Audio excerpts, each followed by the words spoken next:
ناظرین، ایک فرشتہ جو لاکھوں سال سے اللہ کی عبادت میں مصروف ہے اپنے قریب سے ایک انسانی روح کو گزرتے ہوئے دیکھتا ہے، اور یہ دیکھ کر وہ حیران رہ جاتا ہے کہ اس روح کے پاس کروڑوں سال کی عبادت موجود ہے، حالانکہ کرۂ ارض پہ وہ کچھ سال گزار کر آیا ہے۔ وہ فرشتہ حیرت میں ڈوب جاتا ہے کہ آخر یہ کون سا ذکر کرتا ہے کہ جس کے ساتھ اسے کروڑوں سال کی عبادت کا ثواب ملا ہے۔ قرآن پاک میں اللہ فرماتا ہے کہ دلوں کا اطمینان اور سکون میرے ذکر میں ہے، تو پھر یہ بیشتر لوگ جو ورد وظائف پڑھتے ہیں وہ اس سکون کو کیوں حاصل نہیں کر پاتے؟ قرآن پاک ایک ہی ہے، لیکن اس کے اندر مومن کے لیے ہدایت موجود ہے اور ظالم اسی سے اپنا خسارہ اور نقصان بڑھا لیتا ہے۔ ناظرین، اللہ نے 18,000 جہان تخلیق فرمائے ہیں، آخر وہ جہان ہماری نظروں سے اوجھل اور پوشیدہ کیوں ہیں؟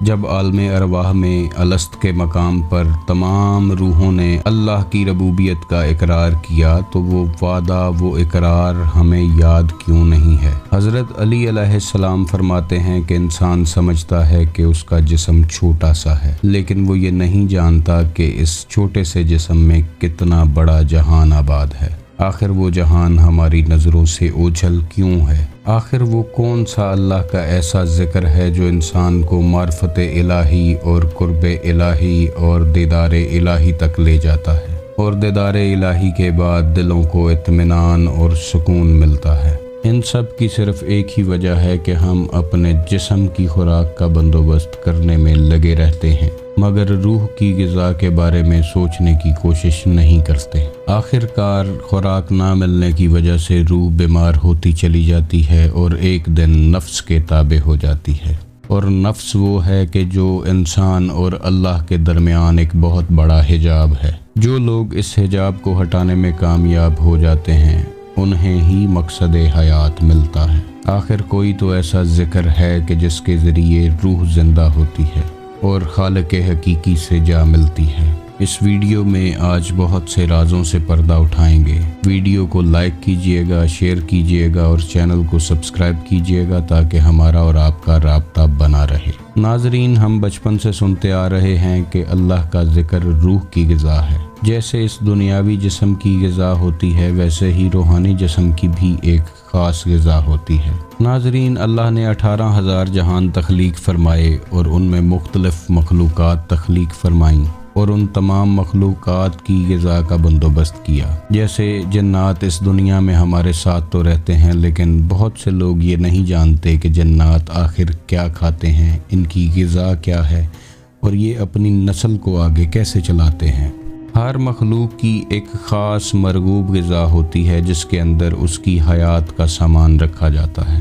جیسے ریشم کا کیڑا شہتوت کھاتا ہے تو ریشم پیدا کرتا ہے، شہد کی مکھی پھولوں کا رس چوستی ہے تو شہد پیدا کرتی ہے اور تندرست رہتی ہے۔ گھاس کھانے والے جانور گوشت نہیں کھاتے اور گوشت کھانے والے گھاس نہیں کھاتے۔ جس مخلوق کی جو غذا ہے اگر وہ اسے نہ ملے تو وہ آہستہ آہستہ کمزور ہوتی جاتی ہے اور ایک دن مر جاتی ہے۔ ناظرین، انسان دو چیزوں کا مرکب ہے، ایک ظاہری جسم جو ہمیں نظر آتا ہے اور ایک وہ جسم ہے جو نظر نہیں آتا جسے ہم روح کہتے ہیں۔ جسم صرف دو چیزیں جانتا ہے کہ اپنی غذا کا بندوبست کرنا، اپنے آپ کو تندرست رکھنا اور اپنی نسل کو آگے بڑھاتے رہنا، جبکہ روح جہاں سے آئی ہے ہمیشہ وہاں جانا چاہتی ہے۔ روح اللہ کا امر ہے اور یہ اللہ کی طرف ہی راغب ہوتی ہے۔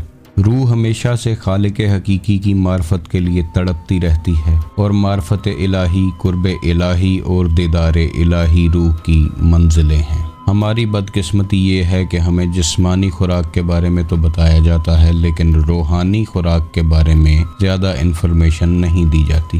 تو آج آپ جان لیں گے کہ روح کی غذا کیا ہے اور روح کو زندہ اور تابندہ رکھنے کے لیے آخر کرنا کیا ہے۔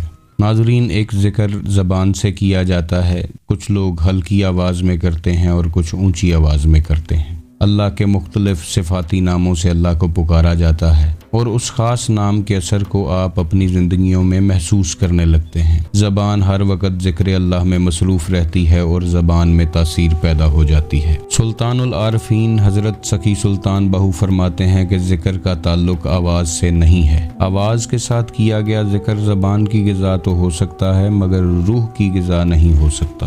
قرآن میں مختلف جگہوں پہ اللہ کے ذکر کا حکم موجود ہے، جیسے کہ اللہ ایک جگہ پہ فرماتا ہے کہ اپنے رب کا ذکر کرو خفیہ طریقے سے۔ بے شک قرآن میں اللہ تعالیٰ کی بے حد نشانیاں موجود ہیں اور ہمیں اس پہ غور و فکر کرنے کی ضرورت ہوتی ہے۔ اب یہ خفیہ طریقے سے کیا جانے والا ذکر دوسرے اذکار سے بالکل الگ اور مختلف ہے۔ برصغیر پاک و ہند میں بہت سے صوفیہ کرام کا سلسلہ چلتا آیا ہے اور بہت سے صوفیہ کرام نے ذکر کا تعلق سانسوں کے ساتھ بتایا ہے۔ بہت سے لوگ کلمہ طیبہ کا ذکر سانسوں کے باہر جانے اور اندر آنے کے ساتھ کرتے ہیں۔ ناظرین، مختصراً یہاں پر یہ جان لینا بھی ضروری ہے کہ انسان کے اندر ایک نہیں بلکہ بہت سی روحیں موجود ہیں، جنہیں آپ اسپرٹس کہتے ہیں، کچھ لوگ انہیں لطائف کہتے ہیں اور کچھ لوگ انہیں ارواح کہہ کر پکارتے ہیں۔ ماں کے پیٹ میں بچے کی پہلی سٹیج پر روح جمادی اس کے اندر آتی ہے اور یہ روح پہاڑوں میں موجود ہوتی ہے۔ جب بچہ نشو نما پانی شروع کرتا ہے تو اس کے اندر روح نباتی آتی ہے جو کہ پودوں میں ہوتی ہے۔ جب یہ بچہ ماں کے پیٹ میں حرکت کرنی شروع کرتا ہے تو اس وقت روح حیوانی آتی ہے جو کہ جانوروں میں ہوتی ہے۔ جب وہ بچہ اس دنیا میں آتا ہے اور پہلی سانس لیتا ہے تو روح انسانی اس کے اندر آ جاتی ہے، اور اگر وہ بچہ سانس لینے کے بعد مر جائے تو نماز جنازہ ضروری ہوتی ہے۔ لیکن اگر کوئی بچہ دنیا میں آنے کے بعد سانس نہ لے تو اس کی نماز جنازہ ضروری نہیں ہوتی۔ اس کی وجہ صرف یہی ہے کہ نماز جنازہ روح انسانی کی ہوتی ہے۔ یہ مختلف روحیں اللہ کے مختلف اذکار سے زندہ ہوتی ہیں اور یہ روحیں سیٹلائٹس کا کام کرتی ہیں۔ کسی روح کا تعلق پہلے آسمان سے ہے تو کسی کا دوسرے سے، کسی روح کا تعلق تیسرے آسمان سے ہے تو کسی کا چوتھے سے۔ ناظرین، یہی وہ ارواح ہیں جو کبھی شہداء کرام سے ملاقات کرتی ہیں تو کبھی انبیاء کرام سے، کبھی اولیاء کرام سے ملاقات کرتی ہیں تو کبھی اللہ کے قرب تک پہنچ جاتی ہیں۔ ناظرین، اب آتے ہیں اس ذکر کی طرف کہ جو روح کی حقیقی غذا ہے۔ اللہ تعالیٰ کا ایک نام ذاتی ہے اور باقی صفاتی ہیں، اور اولیاء کرام کے مختلف سلاسل میں اس میں اللہ ذات پر بہت توجہ مرکوز کی گئی ہے اور کرائی گئی ہے۔ قرآن پاک میں قلب کا ذکر جگہ جگہ پر کیا گیا ہے، اس لیے قلب کو یا دل کو انسانی جسم میں ایک خاص اہمیت حاصل ہے جو انسانی جسم کا مرکز اور محور ہے۔ جب دل کی دھڑکن ایک دفعہ خون پمپ کرتی ہے تو لاکھوں بلڈ ویسلز، کروڑوں برین اینڈ ہارٹ نیورونز میں اس دھڑکن کو، اس پمپنگ کو محسوس کیا جاتا ہے۔ جب آپ آنکھیں بند کر کے اپنی دھڑکن کو محسوس کرتے ہیں اور دھڑکن کے ساتھ اپنے دل میں ہی اللہ اللہ اللہ پکارتے ہیں تو کروڑوں سال کی عبادت ہو جاتی ہے۔ انسان کا دل خون پمپ کرتا ہے اور ساتھ اللہ پکارتا ہے، اور وہ اللہ کی گونج لاکھوں بلڈ ویسلز اور کروڑوں برین اینڈ ہارٹ نیورونز کے اندر گونجتی ہے۔ دل نے ایک دفعہ خون پمپ کرتے وقت اللہ پکارا اور کروڑوں دفعہ اللہ کا نام جسم کے روم روم میں گونجا۔ یہی وہ خاص عبادت ہے کہ جس کے ذریعے انسان فرشتوں پر سبقت لے جاتا ہے، کیونکہ فرشتے کے پاس نورانی جسم تو موجود ہے مگر اس میں دل نہیں ہے۔ جب کچھ عرصہ انسان دل سے اللہ کا نام پکارتا رہتا ہے تو آہستہ آہستہ اس کی روح پھڑپھڑانے لگتی ہے، خوابوں کا ایک لامتناہی سلسلہ شروع ہوتا ہے اور انسان اپنے آپ کو پہچاننا شروع کرتا ہے، اور جب یہ روح مکمل طور پر حیات پاتی ہے تو معرفت الہی اور قرب الہی کی منزلوں سے گزرتی ہوئی دیدار الہی تک پہنچ جاتی ہے۔ اس کے بعد انسان عشق الہی میں مبتلا ہو جاتا ہے اور اللہ کا قرب حاصل کر لیتا ہے، اور انسان کو وہ مقام حاصل ہوتا ہے کہ جس کے بارے میں اللہ نے حدیث قدسی میں فرمایا کہ جب کوئی شخص میرا قرب حاصل کرتا ہے یہاں تک کہ میں اس سے محبت کرنے لگتا ہوں، جب میں اس سے محبت کرنے لگتا ہوں تو میں اس کے کان بن جاتا ہوں جن سے وہ سنتا ہے، اس کی آنکھیں بن جاتا ہوں جن سے وہ دیکھتا ہے، اس کے ہاتھ بن جاتا ہوں جن سے وہ پکڑتا ہے، اور اس کے پاؤں بن جاتا ہوں جن سے وہ چلتا ہے۔ یعنی انسان کے روم روم میں اللہ سما جاتا ہے، اور اس کے بعد انسان جو بھی کرتا ہے وہ اللہ کی مرضی سے کرتا ہے۔ قرب الہی میں ڈوبتا ڈوبتا انسان اپنی ذات کو فنا کر دیتا ہے۔ فنا کا مقام وہ مقام ہے کہ جس کے بارے میں حدیث پاک میں اشارہ ہے کہ موتو قبل ان تموتو، کہ مر جاؤ اس سے پہلے کہ تمہیں موت آ لے۔ بے شک یہ اشارہ فنا فی اللہ کی طرف ہی ہے۔ جب انسان اپنی ذات کو فنا کر دیتا ہے تو یہ جہان اور دوسرے کئی جہان انسان کے لیے ایک جیسے ہو جاتے ہیں۔ وہ اس دنیا میں رہتے ہوئے مختلف جہانوں کی سیر کرتا ہے، جیسا کہ 18,000 جہان اللہ تعالیٰ نے اپنے اولیاء اللہ اور انبیاء کی پرواز کے لیے تخلیق فرمائے ہیں۔ تو انسان اپنی روح کو زندہ کرنے کے بعد ان جہانوں کا مشاہدہ کرتا ہے اور اللہ تعالیٰ کی نشانیوں سے اللہ تعالیٰ کے مزید قریب ہوتا چلا جاتا ہے، اور پھر ایک مقام آتا ہے کہ اللہ اسے دنیا کے سامنے ظاہر کر دیتا ہے، جیسے سورج اپنی روشنی کو ظاہر کرتا ہے اور کستوری اپنی خوشبو کو ظاہر کر دیتی ہے۔ یہ وہ مقام ہے کہ جس کے بارے میں قرآن پاک میں اللہ فرماتا ہے کہ میرے وہ بندے لا خوفن ہو جاتے ہیں، یعنی انہیں کسی چیز کا ڈر اور خوف نہیں رہتا، چاہے وہ موت ہی کیوں نہ ہو۔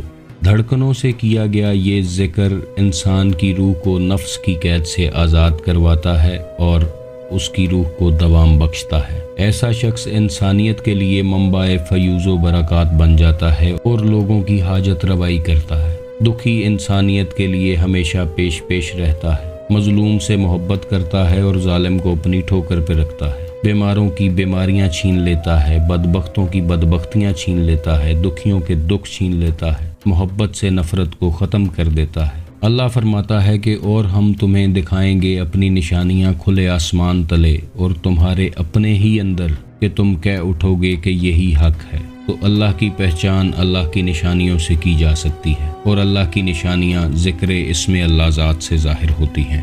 ناظرین، جب لاکھوں کروڑوں اربوں فرشتے اللہ کی عبادت کے لیے موجود تھے تو پھر انسان کا تخلیق کرنا صرف عبادت کے لیے نہیں تھا۔ ایک حدیث قدسی میں ہے کہ اللہ فرماتا ہے کہ میں ایک چھپا ہوا خزانہ تھا اور میں نے چاہا کہ پہچانا جاؤں۔ تو انسان اس دنیا میں اللہ تعالیٰ کی پہچان کے لیے آیا ہے، جس پہچان کو معرفت الہی کہتے ہیں۔ اگر تو اس دنیا میں آ کر انسان نے معرفت الہی حاصل کر لی تو ٹھیک ہے، ورنہ اس کا دنیا میں آنا یا نہ آنا ایک برابر ہی ہے۔ معرفت الہی ہی وہ منزل ہے کہ جس کے لیے انسان اس دنیا میں آیا ہے۔ لوگوں کی غلطیاں کوتاہیاں نوٹ کرنے کی بجائے ضرورت ہے کہ ہمیں اپنے اوپر کام کرنا چاہیے۔ اپنے اندر کا سفر ہی ہے جو کرنا ہے۔ من میں اپنے ڈوب کے پا جا سراغے زندگی، تو اگر میرا نہیں بنتا نہ بن، اپنا تو بن۔